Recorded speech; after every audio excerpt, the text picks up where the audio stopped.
students, let's start animated video of national in India. पसंद आए तो प्लीज़ मुझे कमेंट सेक्शन में बताइए। ये एक मैं नया एक्सपेरिमेंट कर रही हूँ ताकि आपको बहुत बहुत अच्छे से लर्न हो जाए ये chapter. This is a very very important chapter, right? So let's get started.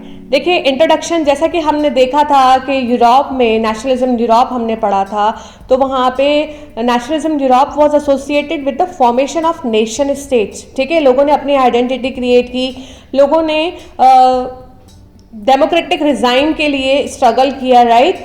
So if अगर हम बात करें इंडिया की, तो जैसा कि हम सब जानते हैं कि जो इंडिया था, ठीक है, सो इंडिया जो था वो फेमस था। किसके लिए फेमस था माय डियर स्टूडेंट्स? आप सबको पता है कि जो इंडिया फेमस था वो स्पाइसेस के लिए फेमस था। इंडिया को सोने की चिड़िया कहा जाता था, गोल्डन बर्ड कहा जाता था, और बहुत सारे जो बोल सकते हैं जैसे पोर्टुगीज, डच, ब्रिटिशर्स, ये हमारी कंट्री की साइड अट्रैक्ट हुए due to the spices and due to the vast resources available in India, right? So in India like many other countries, जो ग्रोथ थी मॉडर्न नेशनलिज्म की वो कनेक्टेड थी anti colonial movement. अब यहाँ पे बोले तो बात करें तो यहाँ पे एंटी कॉलोनियल मूवमेंट की बात की जा रही है, ठीक है ना students? So anti colonial movement क्या है भाई? अब ये तो एंटी कॉलोनियल मूवमेंट ये है कि जो ब्रिटिशर्स हैं, ठीक है, वो कौन है? वो कॉलोनियल मास्टर्स हैं, और अगर हम उनके अगेंस्ट कोई भी मूवमेंट चलाते हैं तो that is called anti colonial movement, right? So अब हम मुद्दे पे आ जाते हैं। अब हम आ जाते हैं फर्स्ट वर्ल्ड वॉर पे आ जाते हैं, ठीक है? सो आपको जैसे कि पता है कि फर्स्ट वर्ल्ड वॉर कब से स्टार्ट हुई थी स्टूडेंट्स? जल्दी से बताइए। 1914 से 1918 तक फर्स्ट वर्ल्ड वॉर चली थी, और आपको पता है कि उसमें ह्यूज जो रिसोर्सेस थे वो क्या हो गए थे? वॉश्ड आउट हो गए थे, खत्म हो गए थे। तो अब जो डच थे, जो ब्रिटिशर्स थे, जो पोर्टुगीज थे, वो ये सोच रहे थे कि हम ये रिसोर्सेज जो ड्रेन आउट हो गए हैं, अब हम उसकी पूर्ति कैसे करें, ठीक है, वॉर नीड्स को पूरा कैसे करें। तो उन्होंने इंडिया को क्या किया? टारगेट बनाया, ठीक है? जैसा कि हम देख सकते हैं, आपने देखा होगा डॉक्ट्राइन ऑफ लैप्स, और बहुत सारी उन्होंने ऐसी पॉलिसीज मतलब चलाई। पाए तो वो यहाँ पे ट्रेड पर्पस से थे, बिजनेस पर्पस से थे। फिर उन्होंने ईस्ट इंडिया कंपनी डाली, और जैसा कि आप सबको पता है कि ईस्ट इंडिया कंपनी डालने के बाद धीरे धीरे धीरे धीरे वो ऐसी पॉलिसीज जमाते गए, डिवाइड एंड रूल वाली पॉलिसी उन्होंने अडॉप्ट की, और धीरे धीरे धीरे धीरे धीरे धीरे वो प्रिंसली स्टेट्स को भी अपने अक्वायर करते गए, और बहुत सारा एरिया, मतलब लार्ज एरिया उन्होंने अपने कब्जे में ले लिया था, ठीक है? तो अब हम यहाँ पे हम बात कर रहे थे फर्स्ट वर्ल्ड वॉर की, राइट? फर्स्ट वर्ल्ड वॉर, खिलाफत and non cooperation movement, right? So first world war कब से कब तक हुई थी? ये क्वेश्चन आ सकता है। 1914 टू 1918 तक फर्स्ट वर्ल्ड वॉर चली थी, जिससे कि एक नया पॉलिटिकल और इकोनॉमिक सिचुएशन क्रिएट हो गया था हमारी कंट्री में, राइट? अब क्या क्या प्रॉब्लम आई थी ड्यूरिंग द वॉर पीरियड? देखो, डिफेंस एक्सपेंडिचर बढ़ गया था। डिफेंस, आपको सबको पता है कि आर्मी के लिए जो भी मेंटेनेंस होता है that is called the defence expenditure, right? Price जो थे वो भाई इंक्रीज हो गए थे during the war years. Prices तो इंक्रीज होंगे, इन्फ्लेशन तो हो गई होगा, और जबरदस्ती जब इंडिया का कोई रोल नहीं था फर्स्ट वर्ल्ड वॉर में, फिर भी फोर्स रिक्रूटमेंट किया जा रहा था इन द रूरल एरियाज। लोगों को इंडिया से भेजा जा रहा था, स्पेशली रूरल एरियाज से लोगों को वॉर में लड़ने के लिए भेजा जा रहा था। अगर हम बात करें दोस्तों यहाँ पे during 1918 and 1920 to 21, crop failure in many parts of the country. भाई अभी तो हमारे पास में खूब पानी पानी है, हमारे पास में बहुत सारा अरेंजमेंट है, मशीन्स अवेलेबल है, लेकिन अगर हम उसकी बात करें, उस टाइम की अगर बात करें, तो इंडिया मेनली किस पर डिपेंडेंट था? रेन पे, ठीक है, रेनफॉल पे डिपेंडेंट था। और उस टाइम पे जो क्रॉप्स थी वो फेल हो गई थी in the many parts of India, right? And hardships did not and after the war was over. लेकिन हार्डशिप अभी भी खत्म नहीं हुई थी, इवन वॉर खत्म हो गई थी, लेकिन जो तो भाई हम ये कह सकते हैं कि अभी भी हार्डशिप जो थी वो ओवर नहीं हुई थी, इवन जो वॉर थी वो एंड हो गई थी, राइट?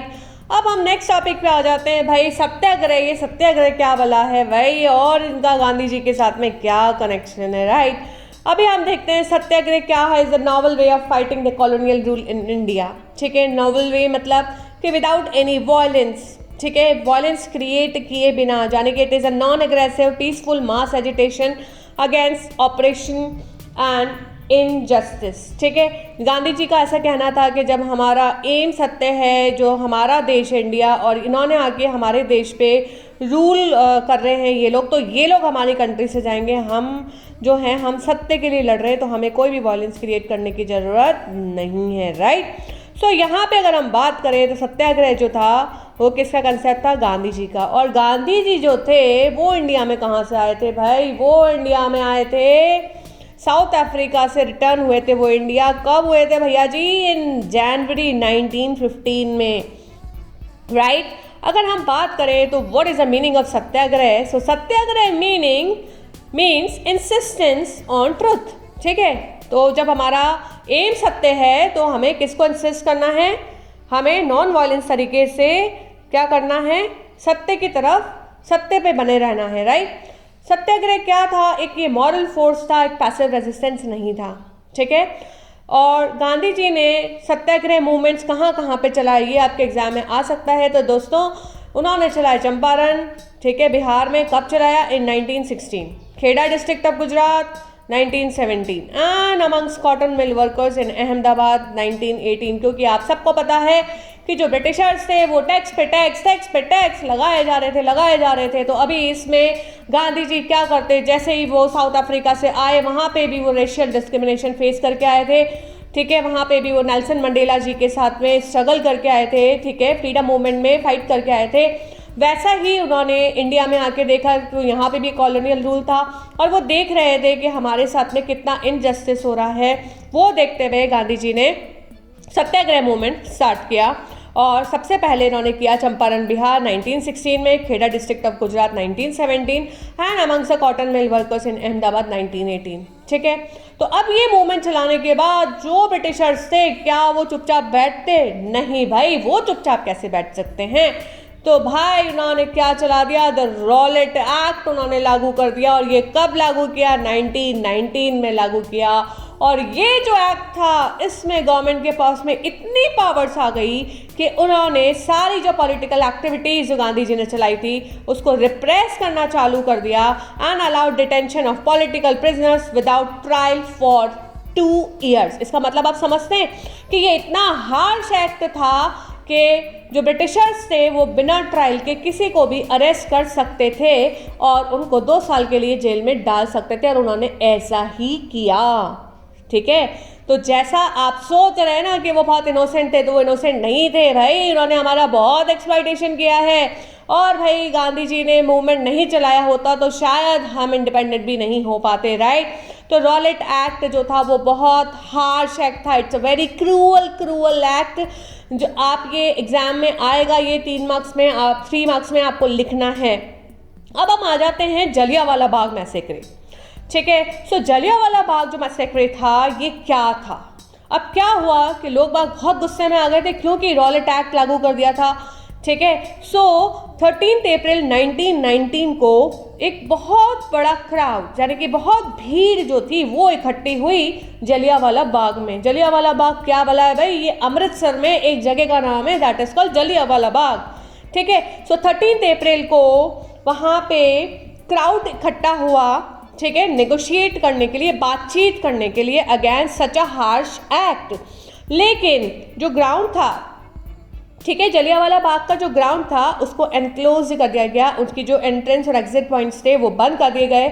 जनरल डायर था भैया उस टाइम पे। So general Dyer entered the area, entered हुए एरिया में, और उसने क्या किया? एग्जिट पॉइंट्स को ब्लॉक कर दिया और ओपन फायरिंग की क्राउड्स पे एंड उन्होंने 1000 ऑफ पीपल को मार डाला। आपको पता है स्टूडेंट्स के वहाँ पे एक कुआं भी था, कई लोग बेचारे भय में डर के मारे, तो वो डर के मारे उस कुएं में कूद गए।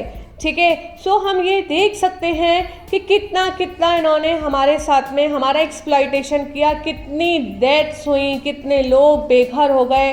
ठीक है, सो इतना मतलब हार्श एक्ट था। इन्होंने डराने के लिए, हमारे दिलों में कहर डालने के लिए इन्होंने ये इतना बोल सकते हैं कि इतना हार्श एक्ट लगाया और इन्होंने जलियांवाला बाग मैसेक्रे इंसिडेंट मतलब उस टाइम पे हुआ, ठीक है। जैसे जैसे न्यूज़ स्प्रेड हुई, स्ट्राइक्स हुए, क्योंकि इंडियंस भी चुप क्यों बैठेंगे भाई, हम कोई वो थोड़ी हैं जो हम चुप बैठेंगे। तो हमने भी स्ट्राइक्स की, क्लैश किया पुलिस के साथ में, और गवर्नमेंट बिल्डिंग्स पे अटैक करना हमने स्टार्ट कर दिया था, राइट। लेकिन अब सरकार क्या करती भाई, सरकार किसकी थी, ब्रिटिशर्स की। उन्होंने ब्रूटल रिप्रेशन, वही पॉलिसी अपनाई, मारा धाड़ी, मारना, दहशत क्रिएट करना, और उन्होंने ऐसे करके रिस्पॉन्ड किया जब हम लोगों ने स्ट्राइक्स की। गांधी जी अब क्या करते बेचारे, क्योंकि वो तो चाहते ही नहीं थे कि कंट्री में वॉयलेंस क्रिएट हो, ठीक है। अब उन्होंने बोला कि रॉलेट सत्याग्रह को जो है उन्होंने इस मूवमेंट को कॉल्ड ऑफ कर दिया, वापस से ले लिया, क्योंकि वॉयलेंस बहुत बहुत स्प्रेड हो गया था माय डियर स्टूडेंट्स, ठीक है। अब हम बात करते हैं खिलाफत मूवमेंट की। खिलाफत नाम से ही पता चल रहा है, खिलाफत मूवमेंट जो था ये दो ब्रदर्स ने स्टार्ट किया था। भाई वो दो भाई कौन से थे, शौकत अली एंड मोहम्मद अली, ठीक है। खिलाफत कमेटी को फॉर्म किया गया था बॉम्बे में इन मार्च 1919।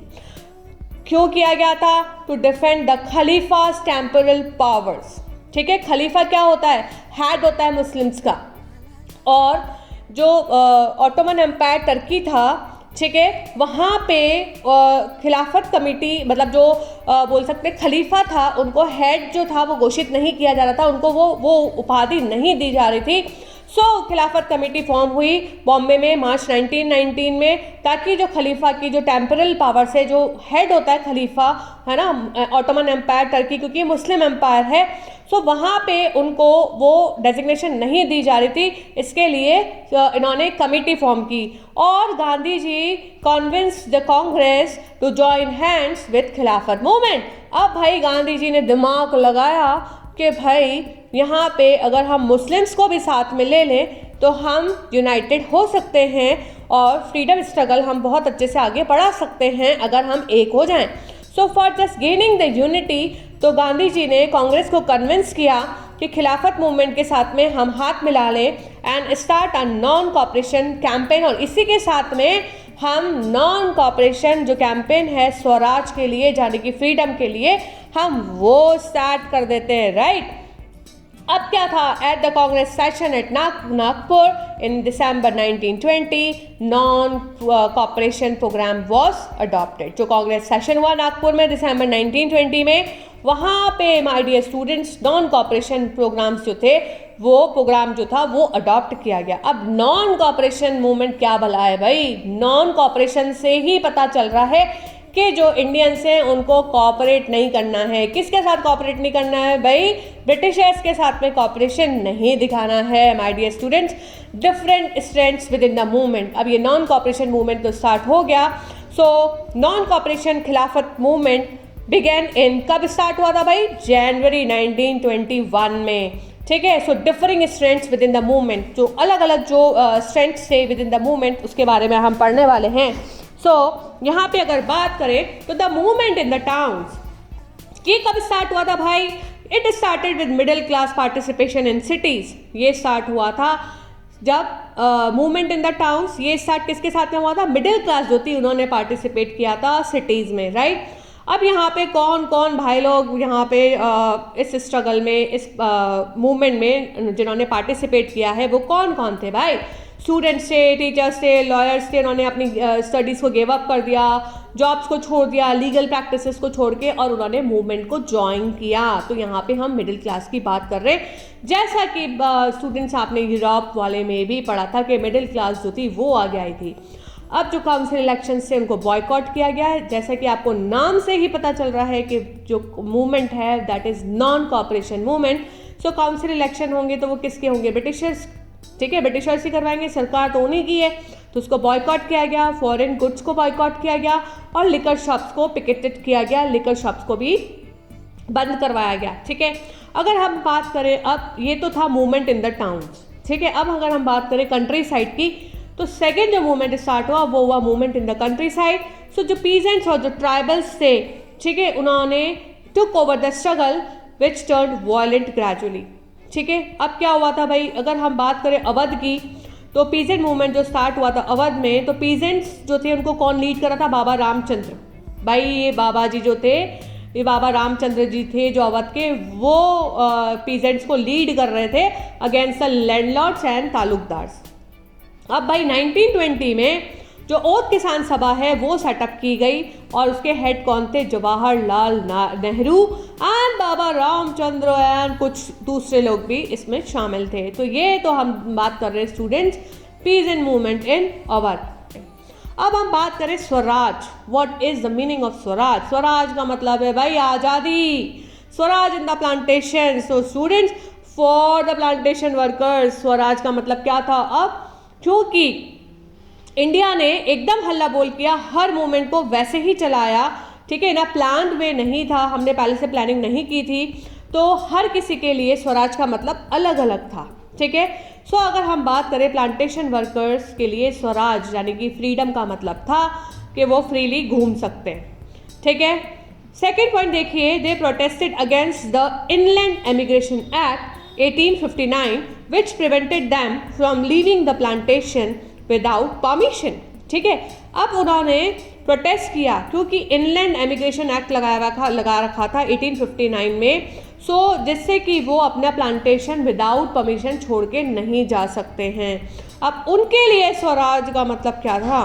तो स्टूडेंट्स उनके लिए स्वराज का मतलब था कि भाई वो जो प्लांटेशन वर्कर्स जो थे वो अपना प्लांटेशन छोड़ के कहीं और नहीं जा सकते विदाउट परमिशन, तो वो अब क्या कर रहे हैं, वो ऐसा सोच रहे हैं कि स्वराज का मतलब उनके लिए ये है कि वो विदाउट परमिशन क्या कर सकते हैं, अपने प्लांटेशन को छोड़ के अपने गांव में जा सकते हैं। Each group interpreted the term Swaraj in their own ways. तो हर जो लोग थे उन्होंने स्वराज को अलग अलग ढंग से लिया, ठीक है। सो अगर हम बात करें टूवर्ड्स सिविल डिसोबीडियंस, अब भाई सिविल डिसोबीडियंस क्या है? सो इन फरवरी 1922 में जो महात्मा गांधी थे उन्होंने डिसाइड किया कि वो नॉन कॉपरेशन मूवमेंट को विड्रॉ करेंगे, क्योंकि हर किसी के लिए नोशन अलग अलग था स्वराज का और पता ही नहीं चल रहा था भाई चल क्या रहा है। सो इन फरवरी 1922 में महात्मा गांधी ने डिसाइड किया कि वो नॉन कॉपरेशन मूवमेंट को विड्रॉ करेंगे। My dear students, many leaders जैसे CR दास, मोतीलाल नेहरू, इन्होंने स्वराज पार्टी बनाई कांग्रेस के अंदर ही और for a return to the council politics, Swaraj party बनाई ताकि ये काउंसिल पॉलिटिक्स में वापस से आ पाए। यंगर जो लीडर्स थे जैसे जवाहरलाल नेहरू, सुभाष चंद्र बोस, इन्होंने बहुत रेडिकल मास एजिटेशन, बहुत गुस्सा दिखाया और इन्होंने बोला हमें क्या चाहिए भाई, पूर्ण स्वराज चाहिए, हमें पूरी तरह से आज़ादी चाहिए। अब अगर हम बात करें कौन से ऐसे फैक्टर्स थे जिन्होंने शेप किया इंडियन पॉलिटिक्स को टुवर्ड्स लेट 1920s, ठीक है, that shape the Indian politics. So एक तो देखिए the world wide economic depression, आपने पढ़ाई था economic depression, Wall Street exchange crash हुआ था 1932 में, तो ये तो हम सबको ही जानते हैं हम, ठीक है। सो एग्रीकल्चर प्राइजेस थे वो कोलैप्स हो गए थे आफ्टर 1930, है ना, as the demand for agriculture goods fell and exports decline.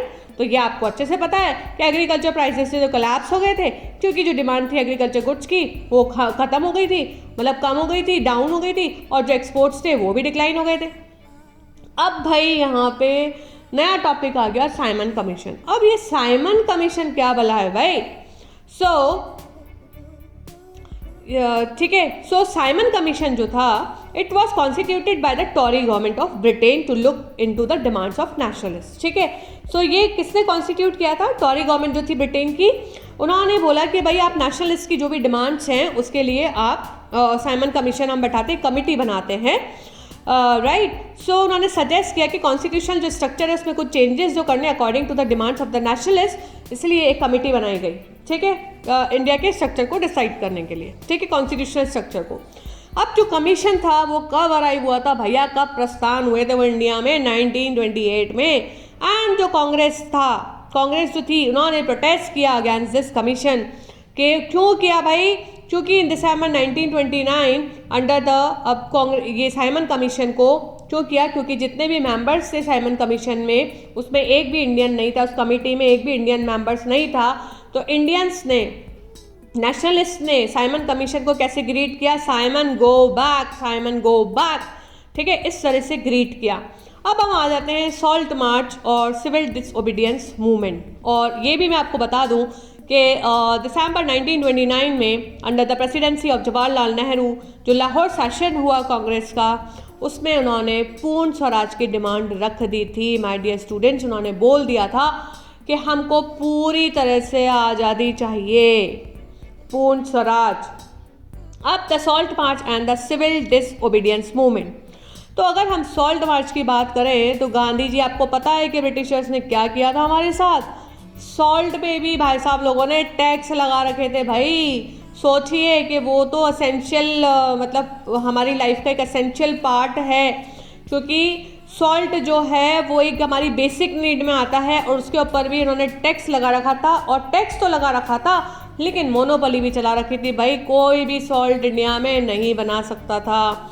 सो गांधी जी ने क्या किया, सॉल्ट को मीडियम चूज किया नेशन को यूनाइट करने के लिए, क्योंकि सारे ही सेक्शन के लोग जो थे वो सॉल्ट कंज्यूम करते थे, करते हैं और करते रहेंगे। सॉल्ट मार्च की अगर हम बात करें तो ये सॉल्ट मार्च क्या वाला है। सॉल्ट ऑन दांडी मार्च, और दांडी मार्च कब स्टार्ट हुई थी भाई, ये आपको बहुत ध्यान से देखना है। मार्च 12, 1930 में सॉल्ट मार्च जो था वो स्टार्ट हुआ था, राइट। ऑन 6 अप्रैल 1930 गांधी जी कहाँ पहुंचे थे, दांडी पहुंचे थे। ठीक है, अब दांडी क्या है, ये एक विलेज है भाई गुजरात में, और उन्होंने सॉल्ट लॉ को ब्रेक किया। कैसे ब्रेक किया, बाय बॉइलिंग वाटर, पानी को उबाला और उससे सॉल्ट बनाया। इससे यहाँ पे स्टार्ट होता है सिविल डिसओबीडियंस मूवमेंट। तो जहाँ पे भी सॉल्ट का नाम आ जाए वहाँ पे आप उसको रिलेट कर दीजिएगा सिविल डिसओबीडियंस मूवमेंट। ठीक है, ये डिफरेंट था, ये डिफरेंट मूवमेंट था। किससे डिफरेंट था भाई, नॉन कॉपरेशन मूवमेंट से, क्योंकि अब लोगों को ये तो बोला जा रहा था कि आपको कॉपरेट नहीं करना है, लेकिन ये भी सिखाया जा रहा था कि कॉलोनियल लॉज को कैसे ब्रेक करना है, और फॉरेन गुड्स को बॉयकॉट करना है, पेमेंट नहीं देना है, टैक्सेस नहीं देने हैं, फॉरेस्ट लॉज को जो था वो ब्रेक करना है। वो उसके मेन फीचर्स थे। जो ब्रिटिश गवर्नमेंट थी उन्होंने वापस से वो क्या कर सकते थे, वो माराधाड़ी करते थे, हमारे साथ में ब्रूटल रिप्रेशन वाली पॉलिसी को अडॉप्ट करते थे, और फिर उसको हम जब हल्ला बोल करते थे उसको वो कोशिश करते थे उसको दबाने की, इस मूवमेंट को रिप्रेस करने की, राइट। यहाँ पे जो ब्रिटिश गवर्नमेंट थी उन्होंने गांधी जी और नेहरू को भी और बहुत सारे लीडर्स को अरेस्ट कर लिया, और महात्मा गांधी को, क्योंकि वॉयलेंस वापस से क्रिएट हुआ, तो महात्मा गांधी ने कॉल्ड ऑफ कर दिया इस मूवमेंट को। अब अगर हम बात करें तो भाई गांधी इरविन पैक्ट की बात करते हैं, तो ऑन 5 मार्च 1931 लॉर्ड इरविन जो थे, जो वाइसरॉय थे, उन्होंने एक पैक्ट साइन किया गांधी जी के साथ में। तो इसी को बोला जाता है my dear students Gandhi Irwin pact. दिसंबर 1931 में गांधी जी लंदन गए थे। किसके लिए गए थे भाई, घूमने नहीं गए थे, सेकेंड राउंड टेबल कॉन्फ्रेंस के लिए गए थे, लेकिन वो वहाँ से बहुत डिसअपॉइंट होकर रिटर्न हुए, और गांधी जी ने वापस से रीलॉन्च कर दिया भाई सिविल डिसओबीडियंस मूवमेंट। लेकिन 1934 तक आते आते उसने अपना मोमेंटम खो दिया। ठीक है, अब हम बात करते हैं कि जो पार्टिसिपेंट्स थे उन्होंने मूवमेंट को कैसे देखा। अगर हम बात करें रिच पीजेंट्स की, तो वो इस मूवमेंट को कैसे देख रहे थे। रिच मूवमेंट जो कम्युनिटीज़ थी वो एक्सपेक्ट कर रही थी कि जो रेवेन्यू टैक्स है वो रिड्यूस किया जाए, लेकिन ब्रिटिशर्स ने मना कर दिया। ठीक है, they did join the movement. ठीक है, स्टार्टिंग में तो उन्होंने मूवमेंट को ज्वाइन किया, लेकिन they did not rejoin the movement, और वापस से उन्होंने रीजॉइन नहीं किया मूवमेंट को, क्योंकि जो ये मूवमेंट था was called without revising the revenue rates. जब ये मूवमेंट वापस स्टार्ट हुआ तो वहाँ पे रेवेन्यू रेट्स को, मतलब इनके लिए रेवेन्यू को रिड्यूस करना था, टैक्स को रिड्यूस करना था। ठीक है, लेकिन वो ऐसा उनकी एक्सपेक्टेशन के अकॉर्डिंग नहीं हुआ। अब हम बात करते हैं पुअर पीजेंट्स की। तो पुअर पीजेंट्स के लिए ये मूवमेंट क्या था भाई, कैसे उन्होंने पार्टिसिपेट किया, कैसे उन्होंने इस मूवमेंट को देखा। जो पुअर पीजेंट्स थे वो चाहते थे कि भाई जो रेंट है, wanted rents of land to be remitted, जो लैंड पे जो उनको रेंट देना पड़ता है वो ख़त्म हो जाए। लेकिन जो कांग्रेस थी वो नो रेंट कैंपेन चलाने में इंटरेस्टेड ही नहीं थी। ठीक है, क्योंकि उनको क्या फियर था कि इससे जो रिच पीजेंट्स हैं, लैंडलॉर्ड्स हैं, वो अपसेट हो जाएंगे, वो हमारा साथ नहीं देंगे। तो भाई यहाँ पे जो पुअर पीजेंट्स हैं वो भी पीछे हट गए। अब हम बात करें बिजनेस क्लास की, तो उनके लिए उन्होंने कैसे देखा इस मूवमेंट को। जब वॉर खत्म हुई तो उनके जो ह्यूज प्रॉफिट्स जो थे वो धीरे धीरे खत्म होने लग गए, रिड्यूस होने लग गए। अब वो क्या चाहते थे कि जो प्रोटेक्शन मिले उनको against the import of foreign goods. ठीक है। तो आपको पता है कि अगर इंपोर्ट होगा फॉरेन गुड्स तो हमारे प्रोडक्ट्स तो बिकेंगे ही नहीं हमारी कंट्री में। आज भी यही है कि हम फॉरेन गुड्स को ज़्यादा प्रेफर करते हैं, हमें इंडियन गुड्स को प्रेफर करना चाहिए, राइट। सो यहाँ पे स्प्रेड हुई मिलिटेंट एक्टिविटीज़, है ना, वरीज जो थी, प्रोलॉन्ग बिजनेस डिसरप्शंस हुए, जिससे कि growing influences of socialism amongst the young Congress force them to not join the movement. तो वो भी बहुत डिसअपॉइंट हुए और उन्होंने भी मूवमेंट को ज्वाइन नहीं किया।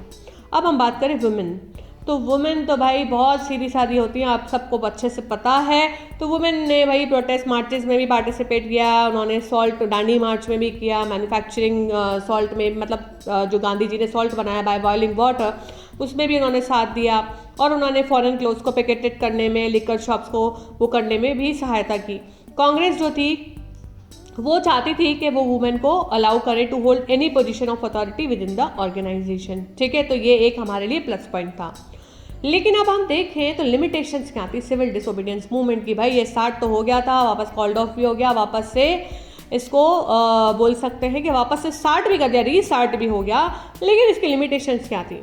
जो दलित्स और अनटचेबल थे वो पार्टिसिपेट नहीं कर रहे थे मूवमेंट में। क्यों नहीं कर रहे थे भाई? क्या चाहिए था उनको रिजर्वेशन चाहिए था अपनी सीट्स का, और उनको सेपरेट इलेक्टोरेट चाहिए था। वो चाह रहे थे उनके लिए सेपरेट इलेक्शंस करवाए जाएं। लेकिन जो डॉक्टर BR अम्बेडकर, भाई अब ये कौन है? ये थे भाई लीडर्स ऑफ दलित्स। दलित्स कौन होते हैं? एसीज। इन्होंने एक एसोसिएशन फॉर्म्ड की 1930 में, जिसका नाम रखा, my dear students, depressed class association. और वो गांधी जी के साथ में भिड़ गए। भाई एक के बाद एक संकट इंडिया पे आता जा रहा है। गांधी जी अकेले बेचारे करे क्या। पूना पैक्ट जो था वो साइन हुआ बिटवीन द गांधी जी और BR अम्बेडकर, जिसमें कि रिजर्व सीट्स दी गई प्रोविंशियल और सेंट्रल काउंसिल्स में। लेकिन जनरल इलेक्टोरेट, गांधी जी ने बोला कि आपके लिए हम इलेक्शंस अलग से कंडक्ट नहीं करवाएंगे, आपके लिए हम सेपरेट इलेक्टोरेट जो है वो नहीं बनाएंगे, क्योंकि इससे तो आप अलग हो जाएंगे ना, उतनी पॉपुलेशन अलग हो जाएगी, तो फिर इंडिया का साथ कौन देगा इन द फ्रीडम स्ट्रगल। तो जो लीडर थे मुस्लिम लीग के M.A. जिन्ना, इन्होंने बोला कि रिजर्व सीट्स मुस्लिम के लिए भी होनी चाहिए सेंट्रल असेंबली में।